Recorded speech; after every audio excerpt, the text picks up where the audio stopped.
Welcome everyone. We're back for episode 2 of Queens Boulevard podcast. Thank you so much for supporting our first episode. We're back in the closet. Wow. Well, so I'm one of your hosts, Chelsea Grow. I'm just gonna go around the table. I'm Alice Hamilton, and if it looks a little foggy in here, don't worry about it. I'm Bree. Thank you. If I look cloudy too, don't worry about it.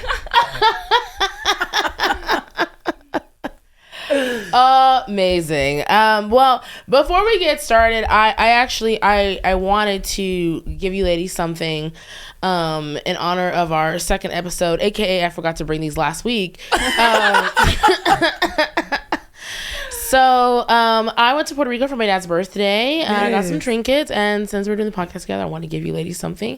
Do you want to give this to Bree? Yes. Oh my God. I'm going to cry, bitch. Yes, Chels. Trinkets. And this is for you.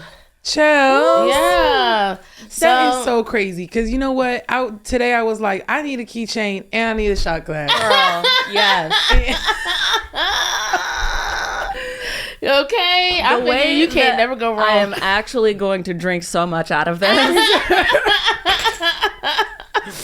Your friends grab that one. You're like, oh, no. That was mine. Well, Mommy's special. you, Thank you. oh, you know what? You're very welcome. And in honor of us, I feel like we have to break these in, So I brought in my little secret flask. I brought some little beverage. Fucking go, Chels. Because we have to fill these up. So just pass your shot glasses back to me that I just gave you as a gift. And Okay. You just get a look at them. and Doing mine with the sweatshirts. Oh. Okay, and I will fill them up. Okay, there we go. Miss Alice, and then Bree. Okay. And then that's to Bree, and then I'm gonna pour my own. Oh, that one's cute too. There you go, Miss Ma'am. Oh, I love it. Wow. Okay. Is this from Puerto Rico too, to drink? Oh, no, look this like is emergency. Girl, this is from the corner store. Okay, Oh, street. I've heard of that. But the glass.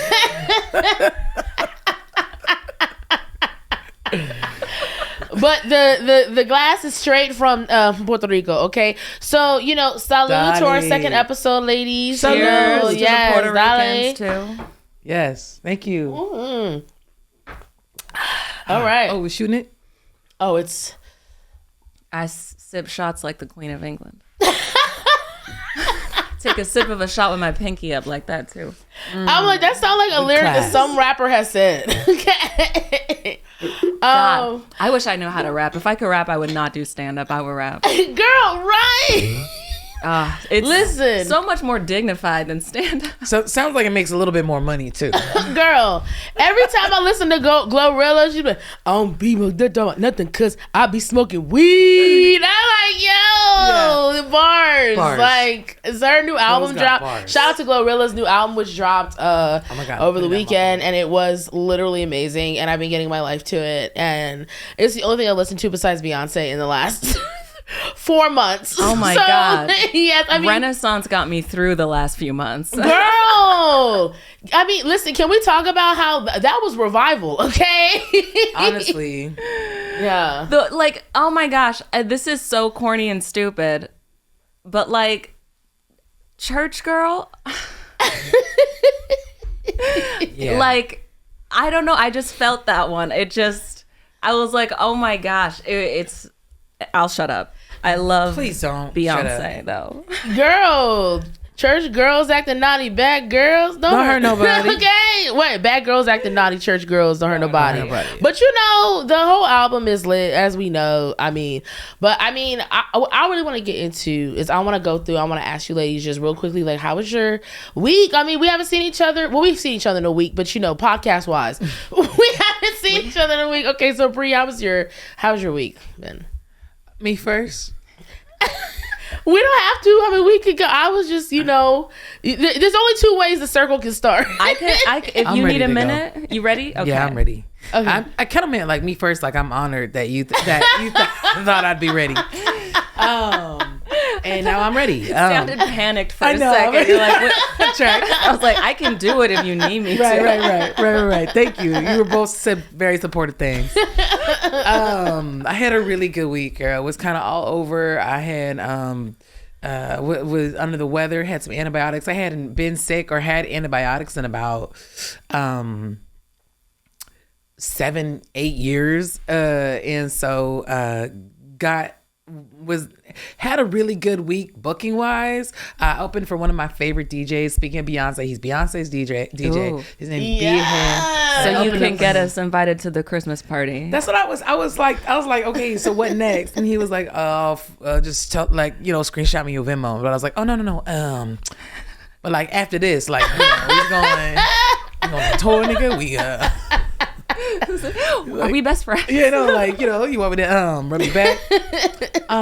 It went really well. I'm so happy about it. And I opened up with Church Girls. I did a cool transition that my friend Betty Jane Tedra made, my roommate made, and it's Sister Act.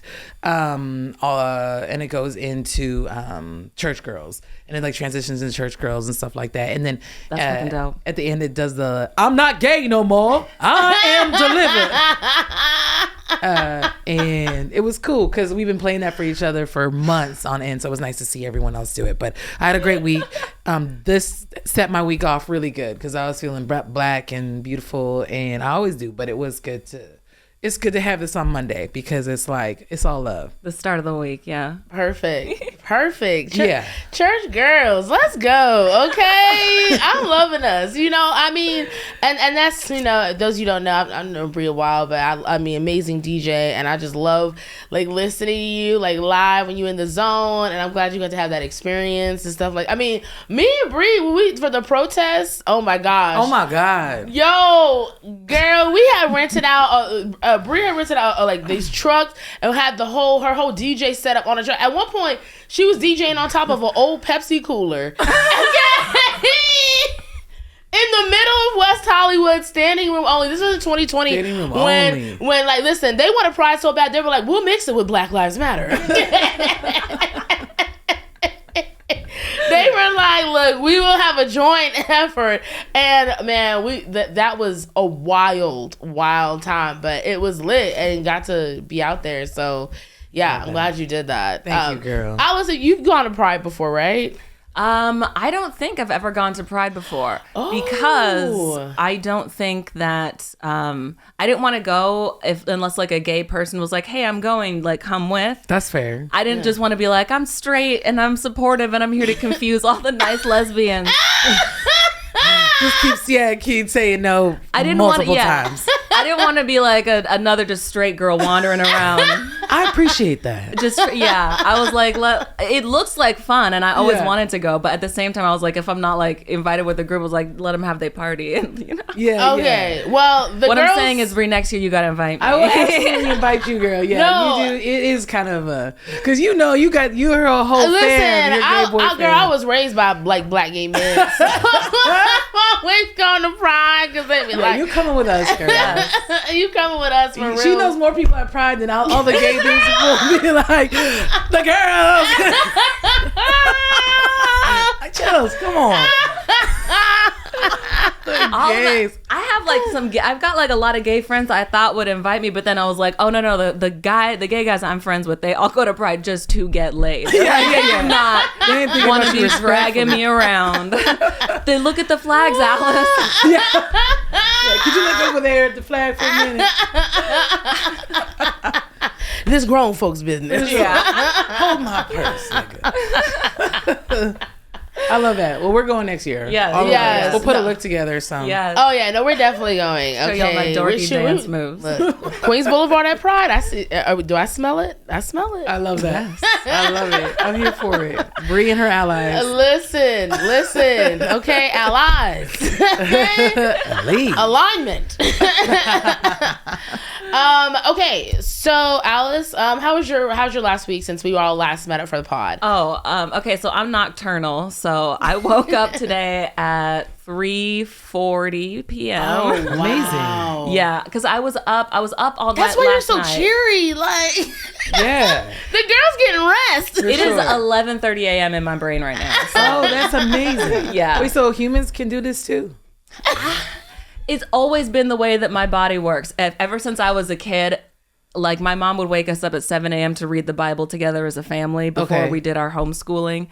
And I would either fall asleep like while she was reading the Bible or fall asleep in my school books, you know, and then like I would do my school. I'd be up all night trying to catch up on my homeschool so I could have it on her desk by the next morning. For sure. And so that's just always how I've done it, is I've just always been a stay up late type of bitch. I never want to wake up in the morning. I just always want to sleep in. Yeah, that's Don't fair. ask me to be nowhere before 10:30, please. Listen. Unless you're listening from The Daily Show, in which case I can do a 9 to 5. For sure. Okay.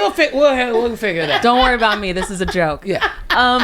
It's a bit. See how good it is? Yeah, they laugh. There's plenty more where that comes They from. know. I'm responsible. No, so I started baking a cheesecake last night at like 3 a.m. Oh, I love this. Wait. 3 or 4 a.m. At last 3 night. a.m.? Yeah, you know love what? that. My God. Yeah, it was 4 because the cake was. No, it was 5 a.m. that I started it because the cake was done at 6 a.m. when my boyfriend got up. So I was like, don't burn yourself on the stove because it's hot. Yeah. Because I just took this shit out the oven.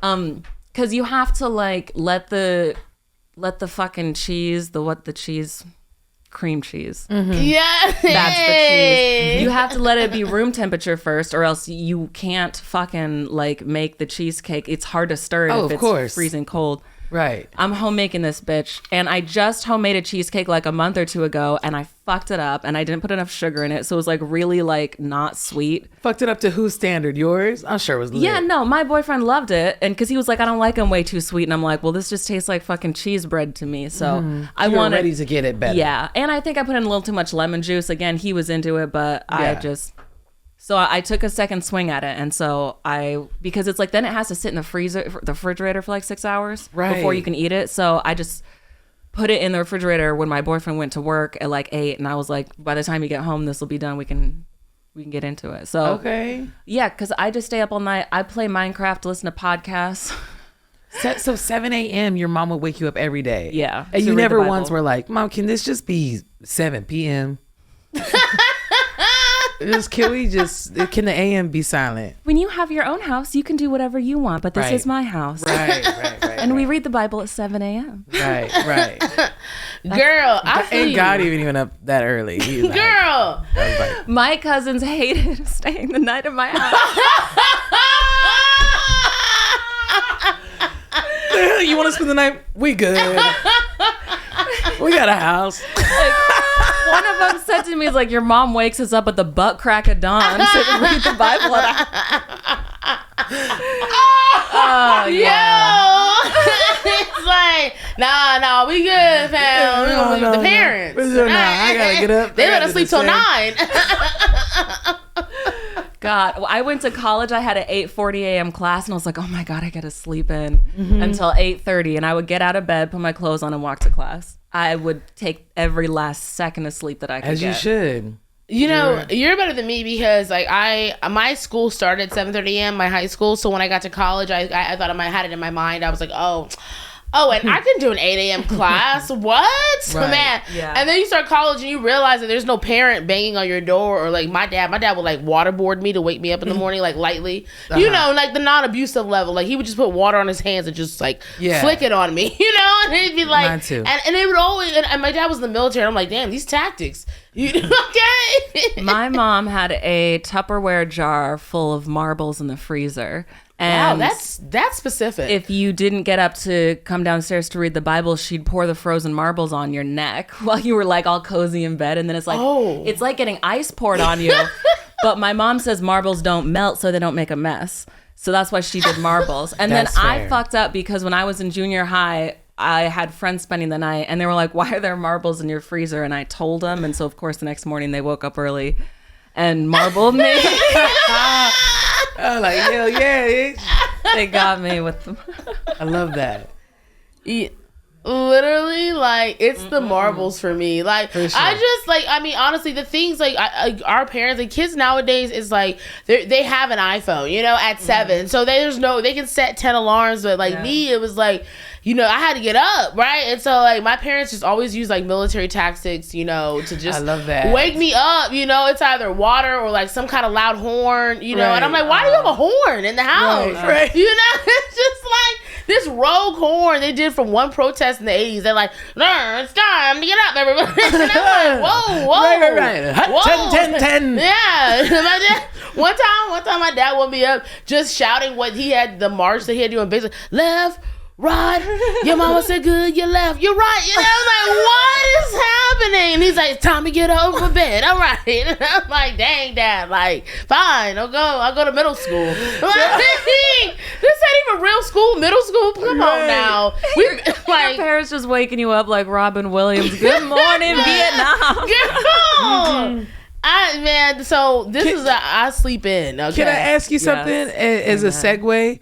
Is there something your parents did, and we can all go around, is there something your parents did as a kid or younger than you are now that recently or as an adult you were like, oh, that's what that really was? Like a lie they told you or a thing to get you to behave or some type of thing, or like the marbles is like, you know, perfect in an additional one or whatever, but like something that they did or they said to like get you in line and you were like, oh, that shit was never a real thing.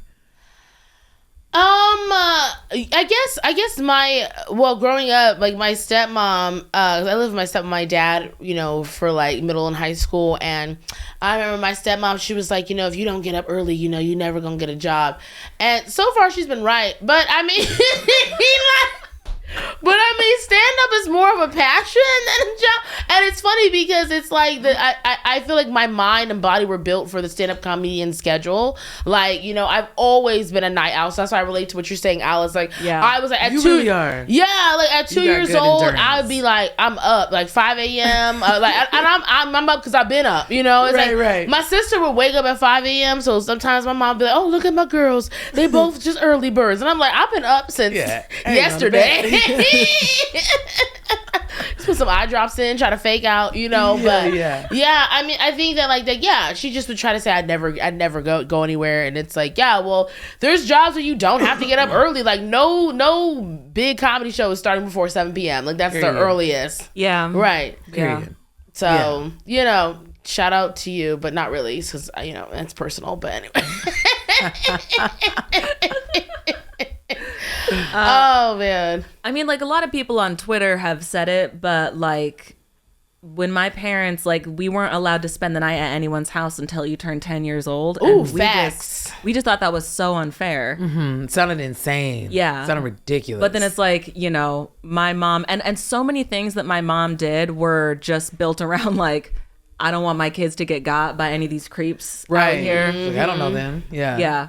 But she wouldn't tell us that because she's just like so repressed. So like no talking about sex. So it's like, how do I protect my kids from getting molested without talking about sex ever? Right. So like once, you know, I hit adulthood, I'm like, oh my gosh, okay, I see how she was trying to build a protection for us before we were old enough to know that some of our friends' parents might not be shit. And yeah. One of the first times I spent the night at someone's house, I was like in high school or something, and my mom was like, you know that you don't have to do anything that her dad says. And I'm like, don't talk to me about this. I was like, I'm in high school. Like, yo, okay, I know. Anything your dad says. I know. I'm like, her dad has never spoken to me, so I don't need it. But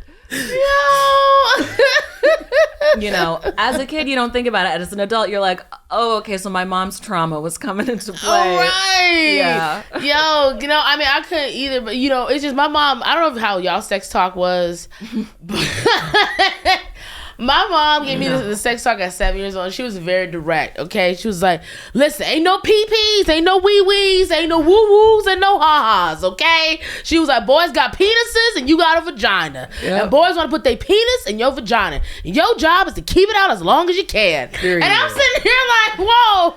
Okay, me and my sister just set booby traps for each other in our bedrooms. But yeah, sure. Let's talk about penises and vaginas. Yep. But you know, and it's crazy. I'm glad my mom gave me the talk, because the next year when I moved in with my stepmom and my dad, at my new school, all these girls, I was on the playground, right? I'm in 4th grade, I'm on the playground, and these girls, they were like, of course, the most popular girls in school, you know? And I was like, went over to them, and I was sitting at the table at recess, and I was like, so what are you guys talking about? And they were like, one of the girls was like, yeah, my boyfriend, he's in 6th grade, and like, he's really mature, and like, in hindsight, I'm like, as a grown-ass woman, like, yo, we were so lost, okay? And they were like, well, they were, I was, but they were like, so one of the girls, she was like, yeah, you really want to give him a blowjob, and I'm just still not sure if I want to do that. So I'm 9 years old, and I asked them, I said, hey, so like, what's a blowjob? And they look at me like I asked them what, 2 plus 3 was, They were just like, Chelsea, what do you mean you don't know what a blowjob is? I was like, no, what is it? They're like, do you like blow pops? I said, oh, I love blow pops. They were like, it's like doing that, but to a guy's dick. I love blow pops. What if No, it's not like that. It's not like. Listen, and now as an adult who's had several jobs, I'm like, wait a second, it is not the same thing, okay? Because look, oh my god, when I was like in 6th grade, like I knew what sex was and I knew what a blowjob was, but I'm on this like church choir and like trip, and it's with 6th grade, 7th grade, 8th grade. It was my first one, so I'm in a room with these like 7th and 8th graders. And like 3 of them, and one of them looks at me and she's like, do you know what a blowjob is? And I was like, yeah. And she's like, what is it? And I was like, I don't want to say what it is, which was true, but in my mind I was like, that sounds like a lie. And then she tells me what it is, and I go, I knew that. And then she was like, do you know what like sex is? And I was like, yes. And she was like, what is it? And I was like, I don't want to say it. And then she tells me what it is, and I go, yeah, I knew that. And I'm like, this sounds like such a fucking lie. She really just thinks she told me what sex and a blowjob was just because I didn't want to say them out loud. I was so embarrassed, but I was like, let me just do anything to get out of this conversation. Yo, and them girls, and that's what I'm saying. Like, I'm so glad, because I never got in with them girls, like. They Regina George me. They were like, you can't sit with us. I got told I couldn't. You can't sit with us a long time before that movie came out. And I'm telling you, I'm so glad because all them girls had kids by the time we got out of high school. And I'm like, well, if you know what a blowjob is at 9, okay, it's a slippery slope. Bree, did you have any encounters like that on the playground? Any early reveals from childhood? Well, I was gonna piggyback on what your stepmom said, and I remember my mom once had told me about her friend Cheyenne, and her friend Cheyenne had lost her arm because she stuck her arm out the window, and she was trying to she would like try to grab someone else's hands that was also driving all the time, and she remembers as a little girl, or grab a tree or grab some stuff or grab a sign or whatever, and she lost her arm. Girl, I was high as fuck when I was like 27, and I go, oh, there never was a Cheyenne. Yeah, she just didn't want you sticking your shit out the window. She did not want, because I was like, I would have met this bitch, and I was like, why didn't she let me meet this bitch? And I go, literally, I was like, oh my God. Because I would always think I would get, I would randomly be young and cry about this girl. I'm like, what am I complaining about? My friend's mom's got one arm, and I would just I always thinking of Cheyenne. I was like, man, one arm, I would see someone and I get teary-eyed. I told people too, my friend's mom is handicapped, okay? She lost an arm. Okay? So you shouldn't park in the handicap spot unless you have that placard, shit like that. And then I just remember being like, there was never a Cheyenne. There never was a Cheyenne. Now that you say that story, I remember my mom would just lie and say, I had a friend who died like that. Like when we were younger. You know, from like hopscotching too hard or something. Yes, no, because she wouldn't let us have gum until we were 10 either. So it's like you turn 10, you could have gum, you could spend the night at your friend's house, and you could watch whatever R-rated movie my parents approved of, which was The Matrix. Just don't talk to your friend's dad too much. Just don't talk to his dad. But my mom was like, yeah, you guys can't chew gum because, you know, I had a friend who's like her gum went down her windpipe and she couldn't breathe because it was just blowing one big bubble. Oh my God. And I was like, if that happened to me, I would just blow such a big bubble that it pops, then I could breathe. But I don't think my mom had a friend who died like that. My mom was like, never sleep in the bathtub because I had a friend who drowned. I was just like, one of my friends in college drowned because she fell asleep in the bathtub. And I was like, I think if I started breathing water in my sleep, I'd wake up. Right. But now that you share that story, it's like, oh yeah, my mom would say like, never chew gum while you're playing badminton because you'll choke. Right. Because my friend died that way and we couldn't save him. Right. Also, can we brag about the fact that we're black and playing badminton? Right. Well, don't say we, nigga. I mean, you know, in her situation. Which one's badminton again? It's a long, skinny stick with like a little circle, and the bad. thing is Yeah, called I a played birdie. that. It's got like a little half rubber ball with it's a cute That's little just thing. actually fun. Yeah. No, it is fun. My mom is half like German, half Mexican, but she's white and she loves Donald Trump. Just in her heart, she's got that whiteness. For sure. And you can't take it away from her. Yeah. But she set up a little badminton thing in our backyard and she was teaching us badminton when we were kids. Yeah. That's how I learned too. Yeah. Yeah. No, shout out. And like, you know, and parents, and shout out to parents for lying, you know, because they really like y'all. Yeah, you're right. Y'all are right. Like, there's really been some crazy lies. I'll say this real quick. The craziest lie I ever heard from my parents was my dad. I grew up in Northern Virginia. We used to always go like to Ocean City, Maryland, and get crabs, like, you know, blue crabs and like crab legs. So it was a Sunday thing. My dad would bring the crabs, and it'd be 10, 15 people over. We put the newspaper on the table with the corn of the cob, just put them out there, right? But when I was a kid, like, we would want crabs, and my dad would always be like, "Listen, y'all gotta choose crabs or ice cream, okay?" He was like, "Because you can't have seafood and dairy because it's gonna make your stomach sick. You're gonna be sick for 3-4 days." And so we were kids, right? We were addicted to sugar already, you know, shout out to America and the hustle. But yeah, and so we were like, okay, we'll pick ice cream. And then when I got older, one time my dad got crab legs, you know, and I was like in my 20s, and I was like, he was like, you want some ice cream? I said, no, Dad, you know, I'm gonna have the crab legs because, you know, we can't mix. He said, oh, we made that shit up because, you know, we wanted more crab legs for the adults. He was like, them things were $50 a bushel. You want your little kids eating them all. Okay. Right. Listen, parents be lying. Okay. My friend that I knew in my neighborhood, she had 2 younger brothers, and one of them, like, he was the older one, just kind of figured out that his penis was his new favorite thing to just play with all the time, and he just didn't know to not do it in front of everybody because he was so young. Oh yeah. And so he'd always just like not even be like jerking off, just fiddling with his penis just as he did anything. And she told him, you know, if you keep it out of your pants all the time, like a bird's gonna get it. And then it worked. I mean, because she was just so tired of him always just fiddling with his dick, and it was so awkward. And she's like, "Can you not come have a conversation with me?" Yeah. And you're just mashing your shit around. So she was like, if you don't keep it hidden in your shorts, a bird's gonna just pluck it right off. Yo. Yeah. Shout out to mothers of boys, man, because I've talked to some of them and they're like, man, I got a lot of hard towels in the house. Okay, yeah, a lot of crusty socks. Oh my gosh. Okay, we're gonna move into our segment, I guess. I don't know. All right, and we're back here on Queens Boulevard. So we're gonna kick it over to Bree, and she's got a little segment for us. So she's gonna give us this week's "Baby, What Is You Doing?" Alice, go ahead and say it.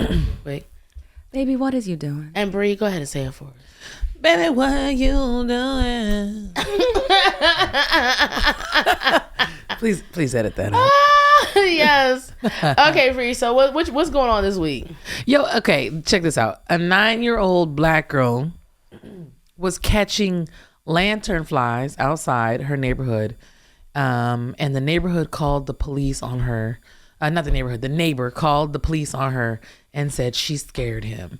A neighbor that she knew, which was crazy, right? So the neighbor called 911 after spotting her outside testing an environmental friendly spotted lantern solution she'd made, identifying her as a little black woman with a hood. So clearly this little girl loves science and whatnot. It's an endangered fly, I guess. And so she found a way to like kind of like spray different areas that they were in to try to keep them from being endangered or whatnot. More smart. So young, black, and brilliant. Okay. Yeah, young, black, and brilliant. Already brilliant, like creating some type of thing to keep them condensed, because she just found out in her class that they were endangered, Yeah, she wasn't just like playing some stupid game. She was kind of actually doing something good and like productive with her little time. Exactly. Yeah. He called the cops. And he called the cops because he was scared. Again, if you wrote that into a show where you're like, I'm gonna have a racist character who calls the cop on a little black girl playing with fireflies, they'd be like, no. That's they'd be ridiculous. Like, too far. Right. Do something more realistic. Right. This is why I don't tell people when racist and sexist stuff happens, because it sounds like if this they're like, yeah, they don't believe it. Yes. Mm-hmm. Yeah. Well, we're coming up with the well, not we're coming up, but life is coming up with so many taglines to movies because Hollywood doesn't want to pay for that because they don't believe that it's real, but it is real. This happened in New Jersey. A fourth grader, Bobby Wilson, had found a recipe for an environmental safe spray on TikTok. So it's on TikTok. So she found out that this insect or whatever was endangered, and then created her own spray from TikTok, which is also another wonderful reason why I think social media can be cool and can be cool for things like us and things for black girls.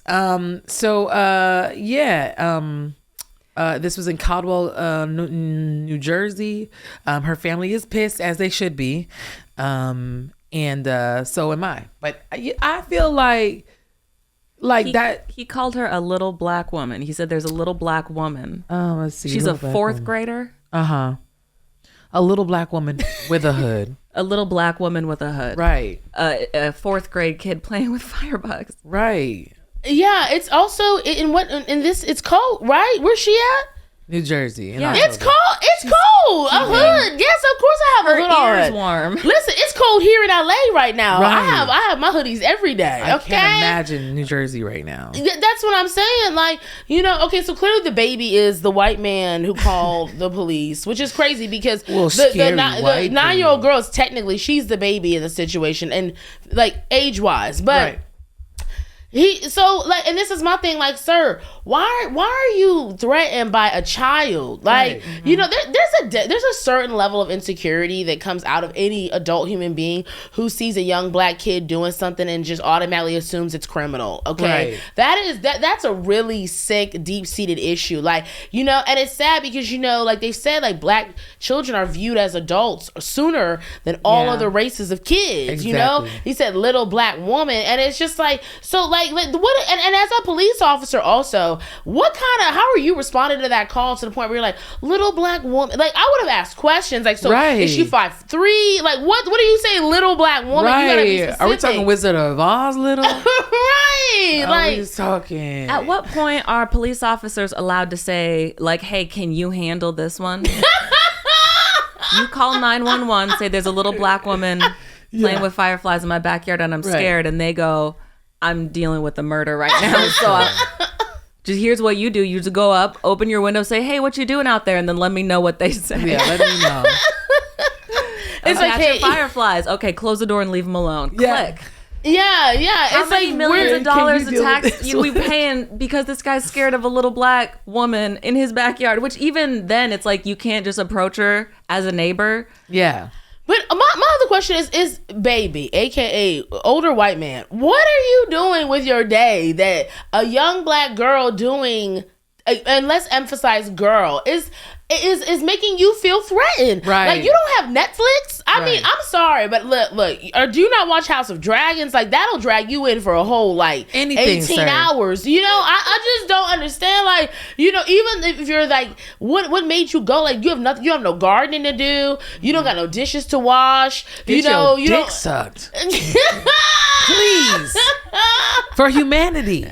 You call up 911 and you're like, there's a little black woman in my backyard, and like, so you get no bitches. Yeah. All right, well, let me send you some hoes so you don't kill another nigga. Right. Oh, what if 911 would do that? They were like, just some of those crazy like incel guys. They would just send like, okay, like, let's just send you some hoes. You know what I'm saying?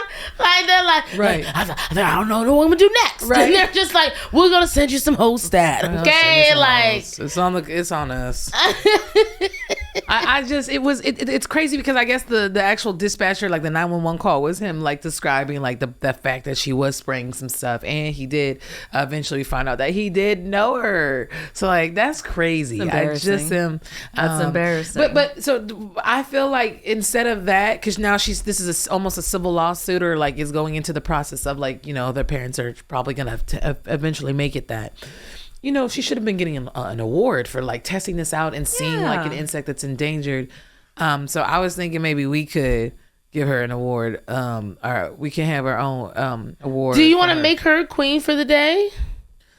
Yeah, I think we should. What's her name? Shout her name out. Yeah, so her name is... Well, if she's a kid, maybe we shouldn't say her name. Oh, you know what? You're right. Well, no. I mean, we should. I mean, she's obviously in the news already. Yeah, she got like a you know, GoFundMe or something. Yeah, I guess they have her name, so I think it's okay. Right?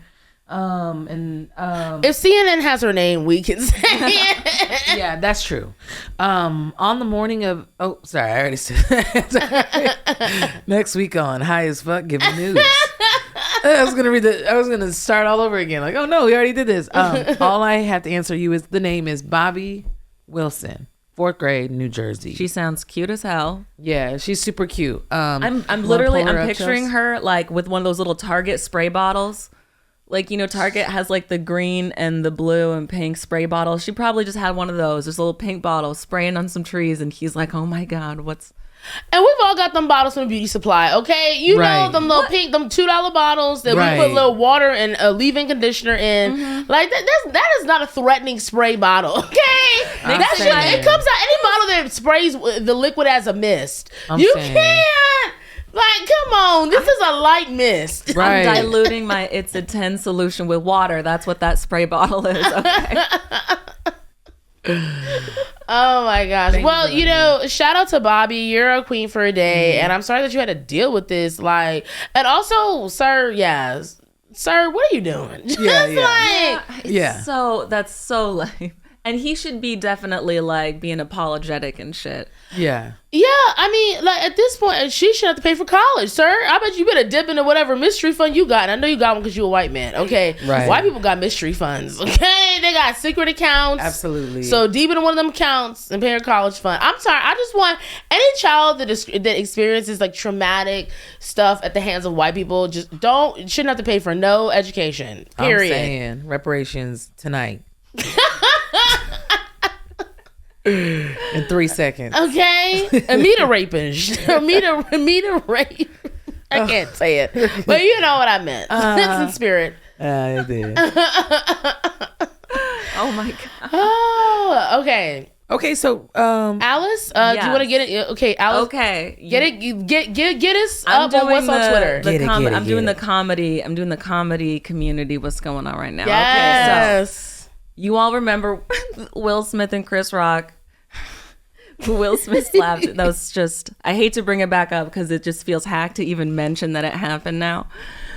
It was so crazy. That was so funny. I was laughing so fucking hard. So hard. It was so fucking funny.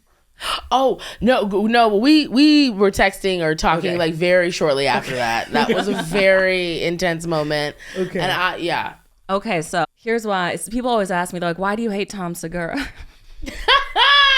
Because I'm just like, I hate him. And it's not even like, first of all, it's like he's not trying really anymore. Like Joe Rogan told him, like, you're a killer. And now he's just getting up on stage talking about poop and pee. That shit is weak. Okay, so I got beef with Tom Segura because he had the worst reaction to the Will Smith Chris Rock slap. And it really got like glossed over in the heat of the moment, but this dude was acting insane. Okay, so he tweets out, fuck Will Smith's candy ass, smacking a dude 4 inches shorter and 50 pounds lighter. He's just in his feelings. Cause his bald-headed bitch been fucking around on him for years and he takes it. We all know who he wishes he could slap. Hashtag cuck Will. Whoa. Yes. And it's like, okay, so he's like, his bald-headed bitch been fucking around on him. And it's like, you are a white dude. Why are you using black slang to tear down a black woman who, like, she didn't even do anything? Jada did nothing. What makes you think you can degrade a black, like, Period. look, and I know what folks can say. They're like, well, you listen to rap music, people say bitch and da da da. I'm sorry, but you love it or hate it, it's different, okay? It's different. It's different. Like, I don't get, you know, you're not gonna sit there and just call me a bitch as a white man ever, or any woman, and then think that's gonna be okay and think I'm gonna stand for that and think it's appropriate. Like, who are you? Like, you know, like, you call me a bitch with your actions every day. Anytime a black woman gets denied for a loan, you're calling her a bitch. You know what I'm saying? But he's literally calling her a bitch. He wrote the word out in the tweet. That's what I'm saying. Like, we get called it in metaphorically already. So for you to actually say it, like, Segura, shame. What I first noticed about this is that he hashtagged it cuck Will. And it's like, cuck is like white racist boys' favorite word. Like, it's Republicans' favorite word. They love throwing cuck around. And so I was like, I've also heard Tom Segura like joke and laugh about the fact that like so many of his fans are like right wing. And so I felt like he was kind of like winking at his little right wing audience to try to get this to go viral. Yeah. But you know, because he's just tearing down two black people, but he thinks that he can do it because he's standing up for one black person, which is Chris Rock, which is one of his absolute favorite comedians in the world. So Tom Segura is in love with Chris Rock. So it's like he watched his wife get slapped at the Oscars, you know? So anyways, he has one more tweet, and then we can play this unhinged reaction he has on these two douchebag bros fucking podcasts. And I'm gonna show the clip to, but they do look like bros. I mean, I'm sorry, like, if you look up bros in the dictionary, it's these guys. At their head shapes. Listen, okay, I know y'all can't see yet, but y'all stay tuned because I'm about to show you these, and you're gonna be like, oh yeah, bro city. Okay, so then he also tweets out, the bitch been bald. Ben is in all caps, and it's like, again with the AAVE that we don't need to be using. Right. And it's like, here's the thing, I wouldn't even talk like that. It's like, I was homeschooled. If I was like mad at someone, I wouldn't be like, you know, the bitch been bald. It's like, I sound ridiculous.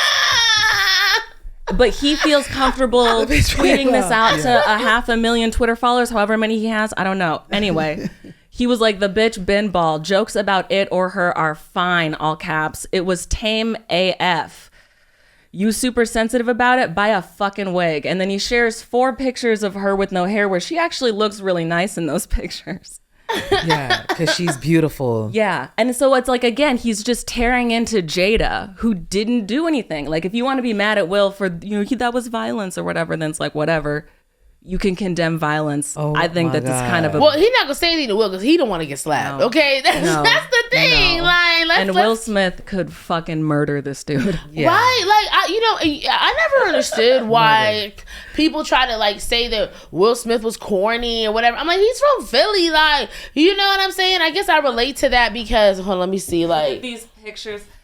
Jada's giving face. She's giving face. But here's the thing, like, black women, like, you know, we can be bald and we can be bald, have locks, weave, fro. I was gonna say I shaved my head and I was pulling it off. Girl, I saw pictures of you with a shaved head and you was looking snatched, okay? And I was all for it, all right? Yes. I was all for it. I shaved mine once. I liked it, but yeah, I mean, a little cold. Also, it was nice having a snug little beanie just like on your head. That was nice. Girl, I remember when I did the chop and I cut off all my natural hair. Oh my gosh, I did it and I felt like Halle Berry every time I came out the pool. Cause that movie when Halle Berry was a Bond girl, she's like, you know, a swordfish. I was all like, I was coming out the pool like, oh, it's me. Right. Like, yeah. Right.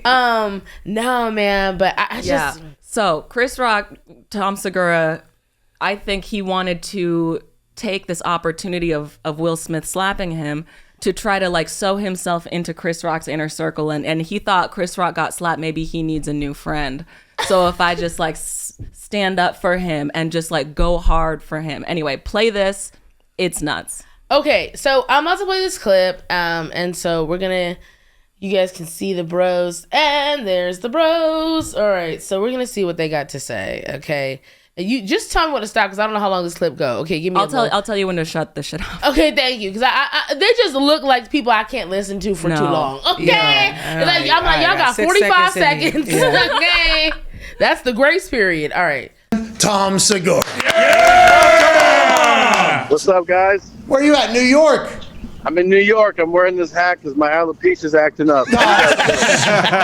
Jesus.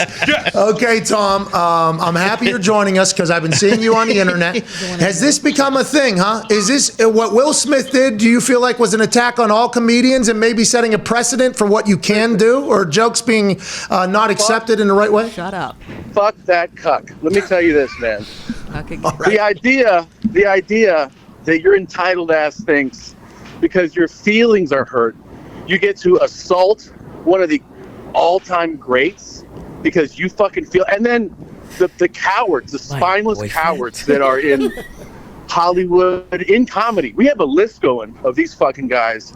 Anybody who did not stand up and say some shit for Chris Rock, we're gonna ruin your fucking life. I just want you to know that. How come? Do you feel like that was an attack on all of comedy there?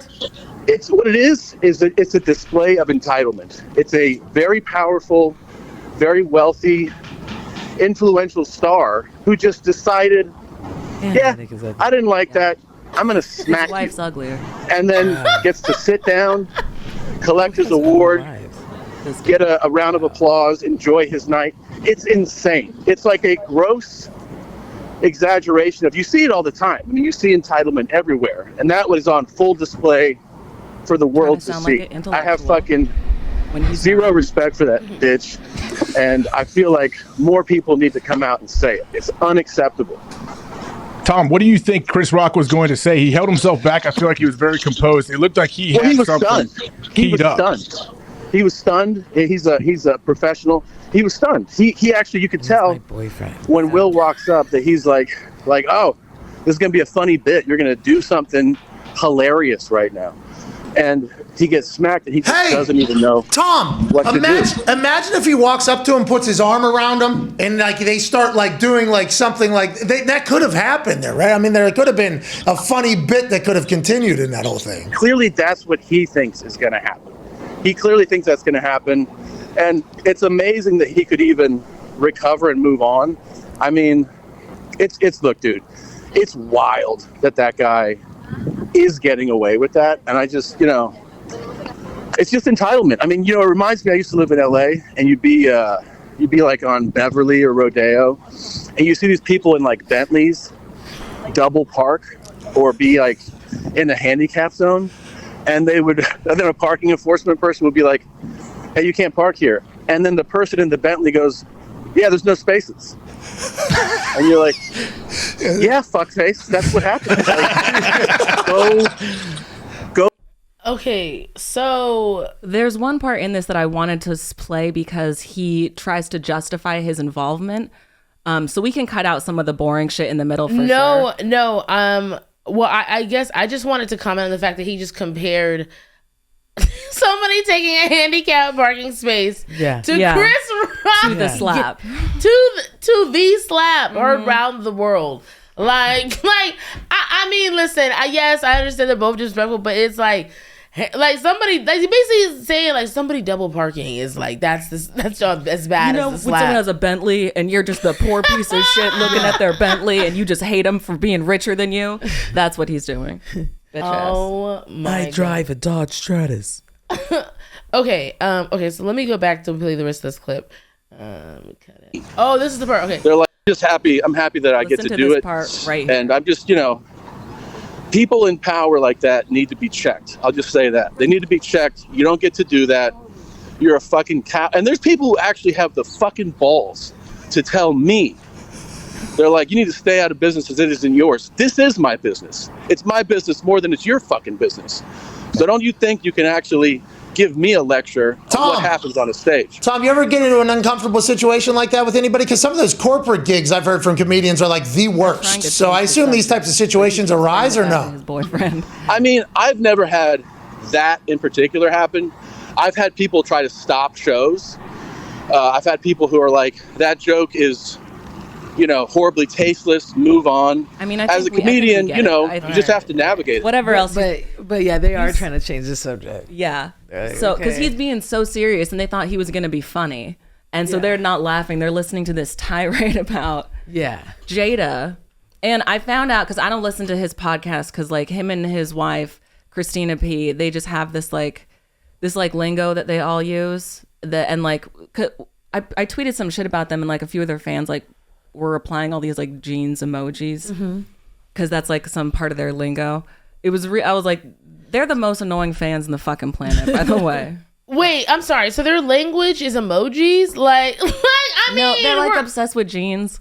And they're like, are your jeans on right, or are they on like the wrong way? Is their whole thing. Where's the I don't care, and it's not important. It's a scam. It's a scam. They come up with stupid fake words, so then they put the stupid fake words on the t-shirt, and these douchebags that are their fans, that's how they fleece them out of their money, is with these $40 cheap ass t-shirts.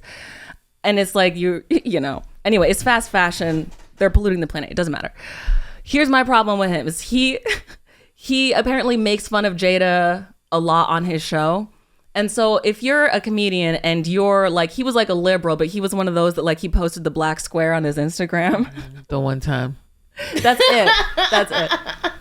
He's like, if you look close enough, you'll see my boyfriend, Chris Rock. Yes.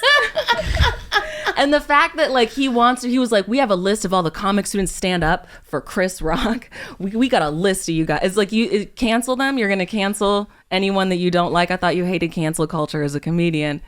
You're coming up with this bullshit. And then he's trying to say that last part was the part I wanted to play, because he's like, you have the ball to tell me, that I should stay in my own business. You can't tell me about something that happens on a stage. And I'm like, on a stage, you're grasping at straws to make this about yourself. Right. And it's like, and he kept saying entitlement. Mm-hmm. I'm like, I'm sorry. I don't care how much money you have as a black celebrity. You are still one of the least entitled people on this planet. Okay. What was it? Chris Rock had a whole joke. Speaking of Chris Rock, didn't Chris Rock have a whole joke? He was like, no, the black players who play on NBA teams, they're rich. The owner is wealthy. Okay. So please don't come at me about no privilege. And like Chris Rock has spoken about this very privilege you're talking about. Now, at the same time, look, obviously, you shouldn't put your hands on nobody, because my rule. Okay, you put your hands on me. It was that's embarrassing. It was funny, but it was embarrassing. Right, but for Tom Segura, this is not your time to speak. Like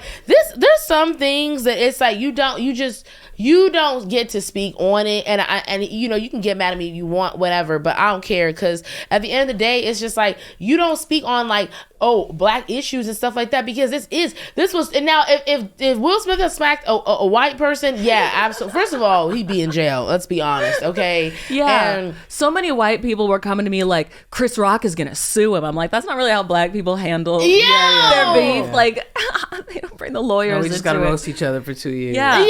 It's Yeah. ridiculous. It's so insane that he just really thought he was gonna, now is his time to like step up and like, I'll lead the charge of comedians in favor of Chris Rock, and then he'll notice me and we'll get to be friends. This was his attempt to be friends with Chris Rock, but he knows his whole audience is white. And that's what I hate about a lot of these comedians. This is so douchey of me, but like I call it the comedian Southern strategy, the way that they like wink at these little Republicans and these racist audience members. Like they know there's part of their audience is racist. They know part of their audience is sexist and homophobic, transphobic, whatever.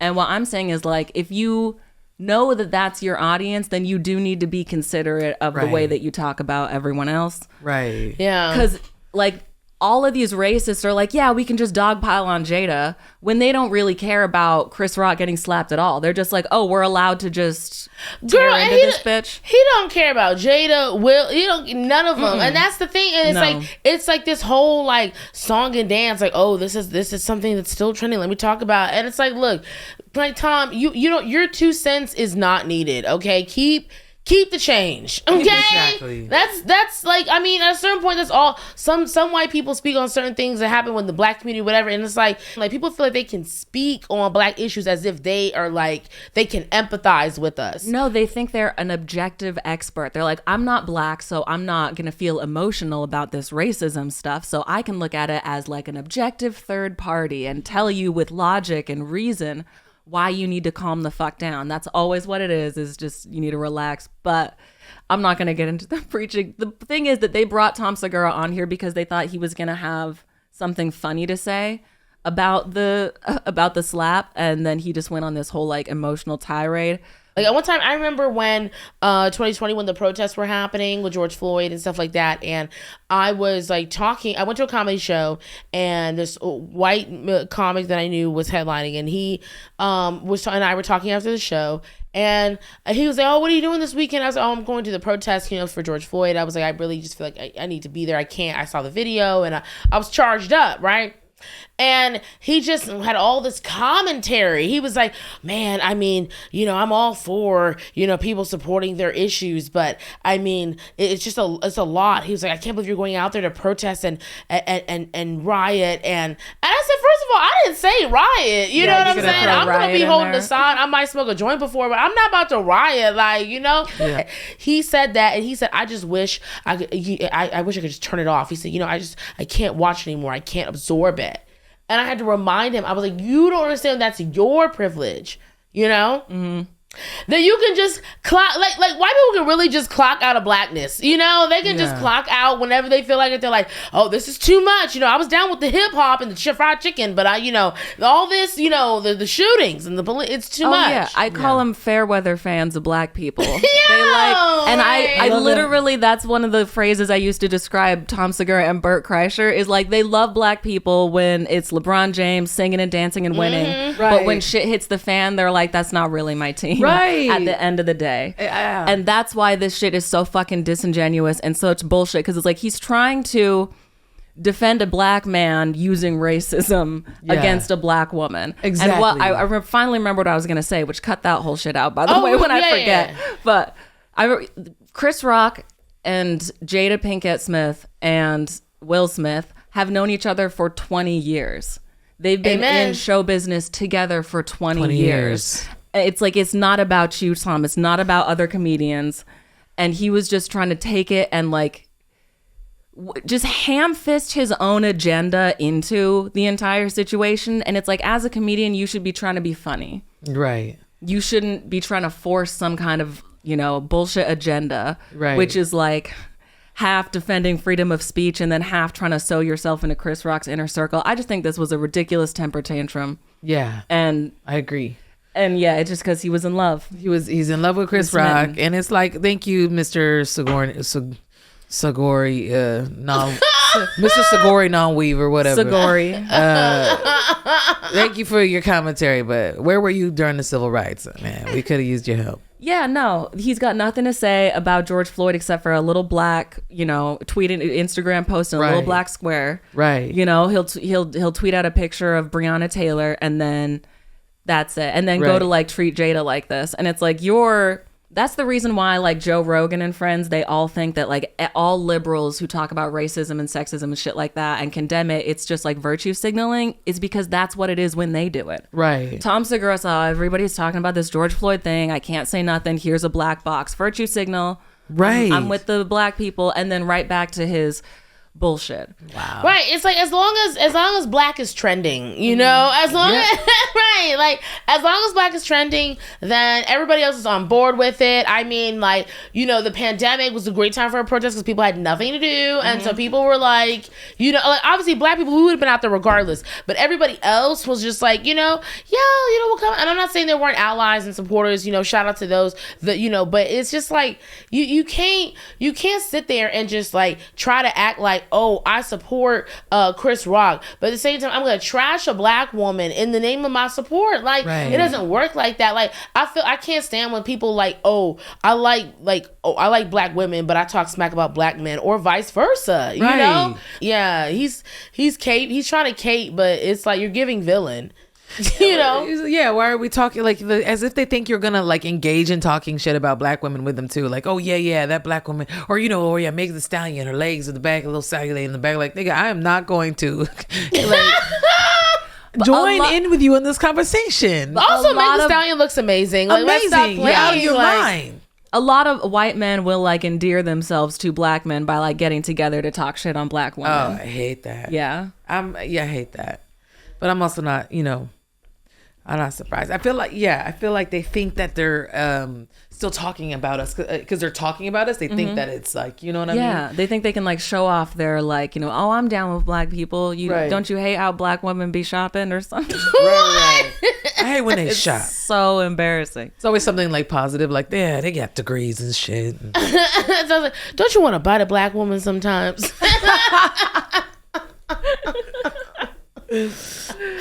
Yeah. Oh, but man. anyway, like that is virtue signaling. That right there, Absolutely. the officer is all virtue signaling. Oh my God. What a performance. Yeah, that was kind of a mess. Yeah, I mean, we were I just great. wanted to bring it up to make fun of it because it's like he really got away with acting so crazy because everyone else was distracted by more famous people. Right. That this shit just slid. Yeah, that's what's crazy. That's also why I went anytime. I do remember, this is a side note, I went to see Erykah Badu and she was 40 minutes late, and right before she started her set, she goes, just remember, when the media is playing something, when something big in the media is going on, something big, something really big somewhere else is actually really going on.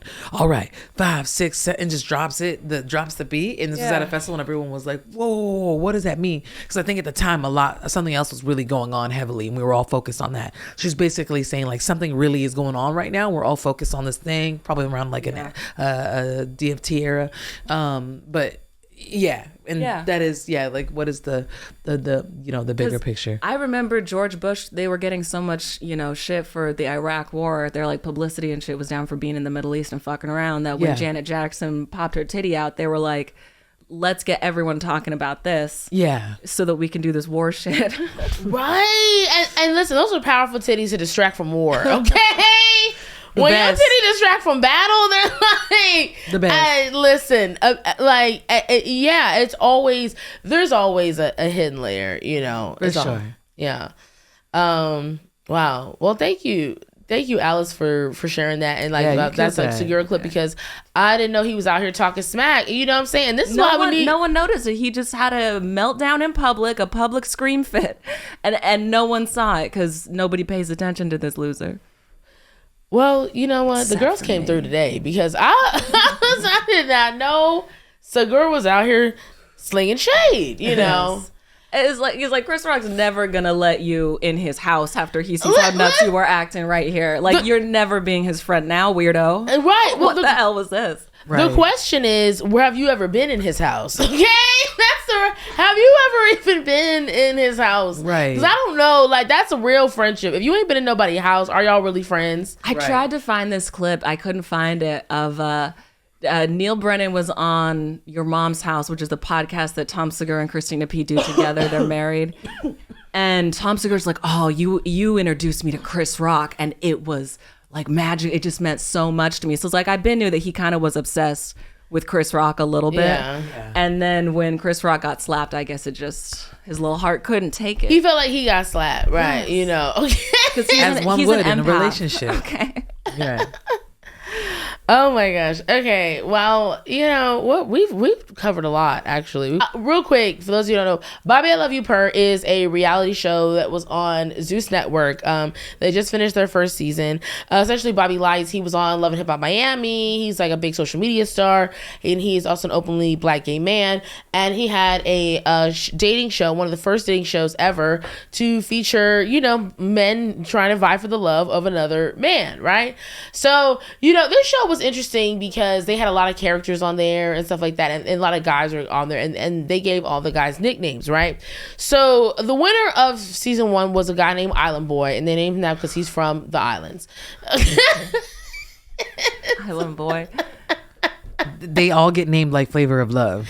Yes, girl. They had a guy on there like that. You know, he was like a femme black gay man, and Bobby gave him the nickname of Miss Mamas. And then I remember when he eliminated him, he said, "Yeah, Miss Mamas. I don't feel like we're just more friend vibe." I'm like, "Of course, you named him Miss Mamas."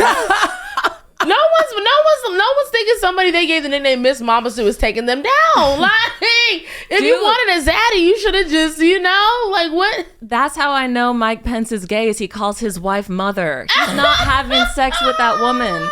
They have one child together. They're Catholic. They don't believe in condoms or birth control. Yeah. So it's like he might as well have named his kid like, I'm not gay, proof, Yeah. Look, guys, it's... And like I don't even like saying like every evil person is evil because they're secretly gay, because I don't believe that. But Michael Pence is a homosexual man. Yes, he is. Mike Pence.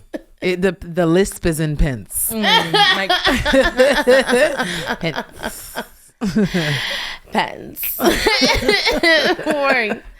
I'm gonna play a clip. I don't know if I'm gonna play this on the air because I don't know if I can, but I'm just gonna play it so you guys can see the trailer real quick of the reunion, because the reunion episode, and this is where I was just like, because obviously there's eliminations and all that kind of stuff. There's a little back story real quick. Bobby, there had a variety of people on the cast. One of the people who had the cast was a gentleman who was in a wheelchair. He was shot, and his name was Hot Wheels, right? So they named him. They named him. Might as well have named him Wheelchair Jimmy. What are we doing here? I get it. They was like, he was hot, he had wheels. So, but they nicknamed him Hot Wheels. But the real issue is that Alice is still processing. I'm telling her about a whole show in 30 seconds. You're like, in case you don't know, listeners, and Alice who doesn't know. Yeah. You're doing so good. Yo, this is perfect. This is perfect. It's crazy. But basically, Hot Wheels, he had a friend on there, his best friend, and they called him the Handler, right? So Island Boy, who ended up winning, in the second episode, Bobby found out that the Island Boy hooked up with the Handler. So, because what does the Handler mean again? I always forget. They mean so the Handler was basically Hot Wheels, the gentleman who was in a wheelchair. He was one of his close friends who was also like helping him, with whatever he needed, with getting around the house or things like that, and whatever, assisting him, and so that's what. But the thing was, it's like, so Bobby did an episode where everybody, had to turn in their phones. He was like, he had different challenges. And you could tell they would come up with these challenges on the spot. He was like, we're going to go to the boxing gym and y'all going to box. I'm like, okay, you just thought of this 5 seconds ago. Like, okay. So, what we're going to do is, and he'll look at a phone like, you going to get me? Yo. Big old lips. Big old ass. Listen. This nigga's perfect. Cakes for days. Like, yes. Cousins of Trina. This nigga's perfect. And niggas were like, some were cool with it. As fuck as some were like, hell no. He had a challenge where he said, everybody unlock your phones and give me your phone. And he said, I want to go through your phone because I want to see what you hiding. And then he found out not one, not two, not three, but 4 people were still messaging the Handler. And so and then it was like somebody else. He found out somebody else made out with the Handler in addition to Island Boy, and I was like, "Look," and I said, "What is the Handler got going on?"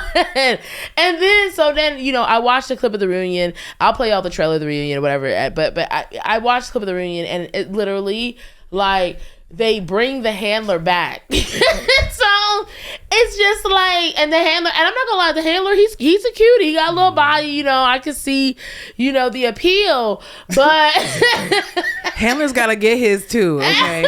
He's not supposed to steal the show though. Right.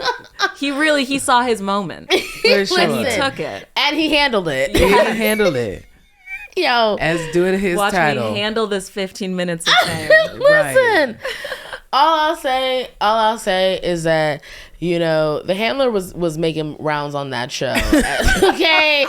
And also I'm gonna say, like, in a way, no disrespect to Bobby, but in a way, shout out to the handler because it kind of comes as a very Cinderella meeting moment for me. Like, you know, here he's was a person too. Right here he is pushing, you know, he's handling, you know, helping his friend, and then he ends up, you know, being, you know, taken down by half the cast. You know, no, tell us. Look, he's just trying to live with no regrets. Okay. Right. His forearms are sore. He's trying to say yes more. For sure. In his life. Okay, this was his year. I'm gonna play y'all this clip of the trailer and then give y'all reactions, and then we can of the trailer or the this is the trailer of the reunion episode. Cool. Okay, so we're gonna this will help you so much get grasp. Yeah. I don't want to waste my breath talking about this ever again. I don't give a fuck. I need you to have my back. I got you, man. What's true and what's not? Like, I'm gonna own everything. Are y'all together now? Hell to the fuck to the no. oh, y'all not even together. I wasn't trying to stir shit up, bro. Do I have issue with anybody? No. Somebody got issue with me? Yes. If he does come, he gonna have to line my shit up.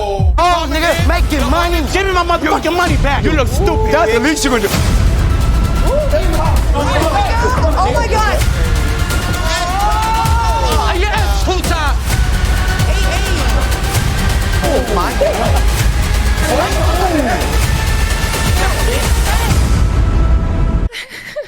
1,000% more.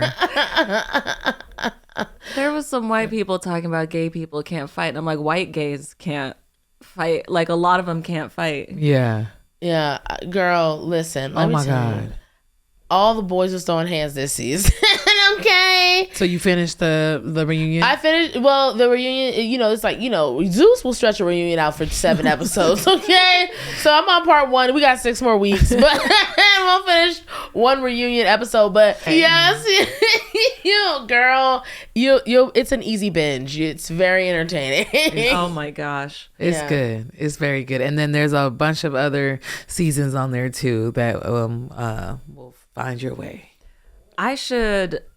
We should have like a watch party where we come over to my place, because I assume you guys don't have Shudder, the app. It's all horror movies. Oh, I'm down for a watch session. Okay. I just can't. Okay, I have to watch scary movies with people anyway. No, it's not even a scary movie. It's a TV show. They are doing an original series. It's a TV show called The Boulevard Brothers Dragula, and it's like monster themed, like drag racing, but also mixed with like fear factor. Because if you lose a challenge, like they just like torture these queens. Oh my God. I feel like we could have have a little 5-minute Boulevard Brothers review. On Girl, our podcast. listen, I'm down to Boulay. Okay. I would love that. Okay, some podcast homework. Yeah. All right. Sounds good. Because I have Shudder, so we can have a watch party at my place. Yes. Shudder. Girl, you listen. Sponsored by Shudder. Brought to you by. Yeah. Brought to you by Shudder. Thank you, Shudder. Thank you to our sponsors, right? Right, Shudder. You hear us, don't you, Shudder? Right. 3 black women. Diversify your app. Queens Boulevard on Shudder. There you go. All right, y'all. We gonna wrap it up. I mean, before we go, any quick things y'all want to shout out for this week? Before Alice, anything you want to shout out for this week's shows? Anything like that? I'm too drunk and high to remember them, so I was gonna say, I'm a comedian. all I can think of is to send me money on Venmo. Okay. Yeah, that's fair. All right. How about you, Chels? How about you? Go ahead. Oh, okay, yeah. I'm also lit, but I mean, I do know that I am doing the LA Comedy Festival. That's gonna be this Friday. Girl. That's right. Tickets are almost sold out for the entire weekend. I'm doing Friday night show, 10 p.m. the stand up showcase. So pull up for that. There's still a few. When I say a few, like legit, like single digit tickets left. So if you want to grab them, I got the link in my bio. Check it out. And and I guess so. That wraps it up for this episode 2. We're 2 down, ladies. Yes. Yeah. Okay. Well, y'all stay tuned, and we'll be back next week for more Queens Boulevard. Okay. We love y'all.